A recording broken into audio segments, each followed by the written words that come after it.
1.7 trillion Ugandan shillings.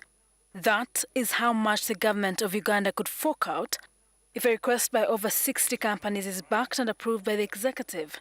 That amount is slightly below the annual budget for the Ministry of Defense, one of the most funded ministries. Some of the listed companies include Simba Group, owned by businessman Patrick Bitature, Roofing Steel Mills, Rolling Mills Ltd, Horay Investiment Holdings, owned by Amina Hersi Serene, Kabonero Grain Millers Company, Shumuk Aluminium Industries, and Club Silk, among others.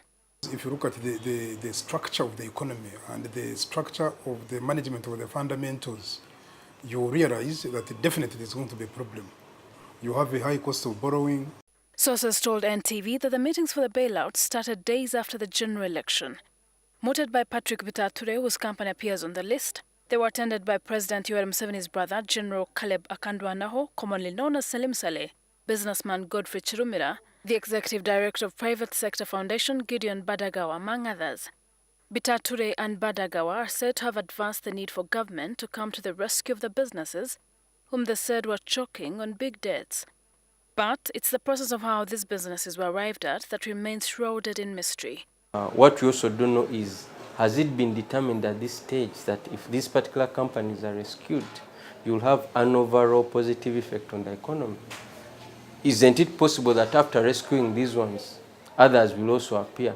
Criticism has also been raised on the nature of some of the businesses listed. Economic observers say some of the businesses listed do not bring direct benefits to the country's economy. And the major criteria used usually is the tax which the company pays to government. And today I was seeing in the list of 100 top tax-paying companies, and only one of these companies is there.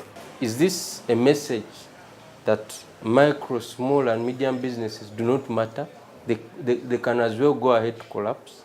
And then once you are big, you can risk, you can do this and that, and then government will bail you out.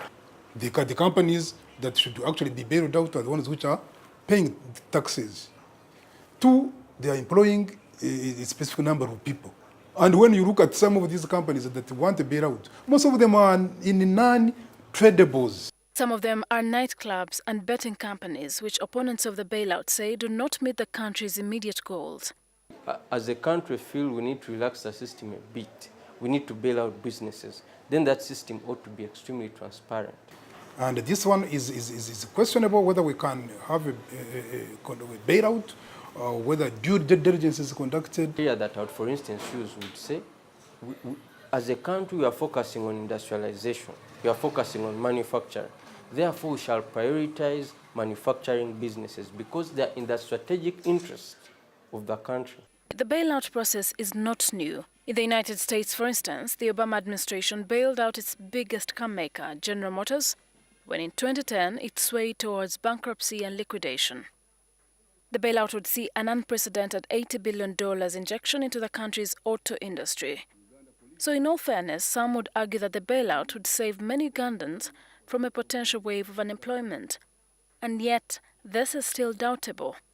Professor Nwagaba says some of the businesses are genuinely distressed amid pressure for cheap Chinese imports, the South Sudan crisis, and the 2016 general election.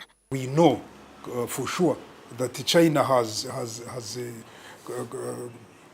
distorted the steel market worldwide. China has actually dumped cheap steel.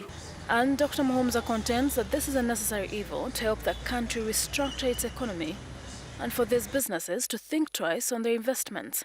We have to bear with this. People have got to make the right business decisions, read the market signals very well, and if the market is not responding to your strategy as a business, you've got to change your strategy because you don't expect the market to change. We must get long-term financing because what we currently have is people have short-term sources of finance for long-term investments. When NTV contacted some of these companies, many declined to speak on camera.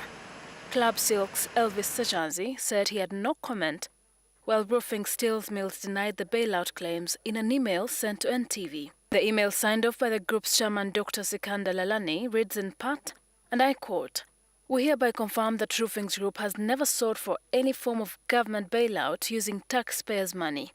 Our request to the Government of Uganda has always been and is to ensure availability of affordable financing for short and long-term projects, especially in the steel sector, which contributes substantially to the development of infrastructure and provision of affordable shelter to Uganda and the region. However, NTV has learned that Roofings is one of the most indebted of all those named. Business owners say government should not be in the business of giving out handouts or bailouts. What it should instead do is create an enabling environment where all businesses can be able to thrive, which they say is not happening now. Shudan Huchure, NTV, Kampala.